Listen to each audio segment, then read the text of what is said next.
बहुत समय पहले की बात है। किसी गांव में किसान रहता था।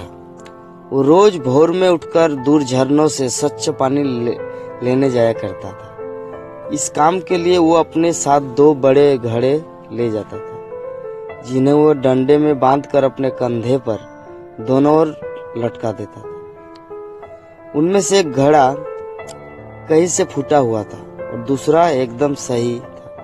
इस वजह से रोज घर पहुंचते पहुंचते किसान के पास 1.5 घड़ा पानी ही बच पाता था। ऐसा 2 सालों से चल रहा था। सही घड़े को इस बात का घमंड था कि वो पूरा का पूरा पानी घर पहुंचता है और उसके अंदर कोई कमी नहीं है।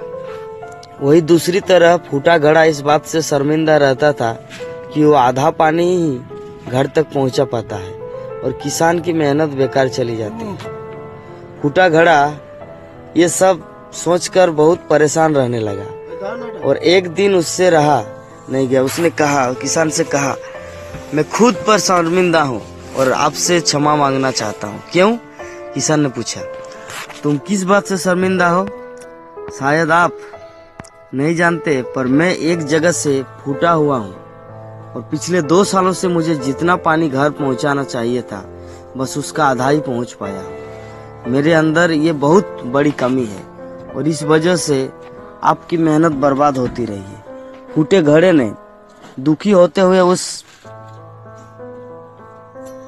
किसान को बड़े घड़े की बात सुनकर थोड़ा बहुत दुख हुआ और वो बोला, कोई बात नहीं, मैं चाहता हूँ कि आज लौटते वक्त तुम रास्ते में पड़ने वाले सुंदर फूलों को देखो। घड़े ने वैसा ही किया। वो रास्ते भर सुंदर फूलों को देखता आया। ऐसा करने से उसकी उदासी कुछ दूर हुई, पर घर पहुंचते पहुंचते फिर उसके अंदर से आधा पानी गिर चुका था। वो मायूस हो गया और किसान से क्षमा मांगने लगा। किसान बोला, शायद तुमने ध्यान नहीं दिया, पूरे रास्ते में जितने भी फूल थे वो बस तुम्हारी तरफ ही थे। सही घड़े की तरह एक भी फूल नहीं था। ऐसा इसीलिए क्योंकि मैं हमेशा से तुम्हारी अंदर की कमी को जानता था और मैंने उसका लाभ उठाया। मैंने तुम्हारे तरफ वाले रास्ते पर रंग बिरंगे फूलों के बीज बो दिए थे। तुम रोज थोड़ा थोड़ा करके उन्हें सींचते रहे और पूरे रास्ते को इतना खूबसूरत बना दिया। आज तुम्हारी वजह से ही मैं इन फूलों को भगवान को अर्पित कर पाता हूँ और अपना घर सुंदर बना पाया हूँ।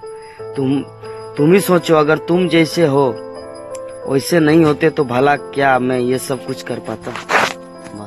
इसे कहते हैं सकारात्मक विचारधारा।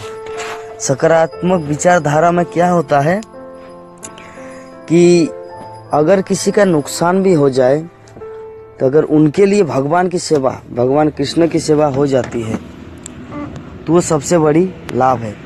तो इस जगत में हम लोग देखते हैं, संसार में बहुत सारे ऐसे अच्छे अच्छे भक्त हैं, अच्छे अच्छे लोग हैं जो हर चीज का भगवान के प्रति सरेंडर हो जाते हैं। हरे कृष्ण।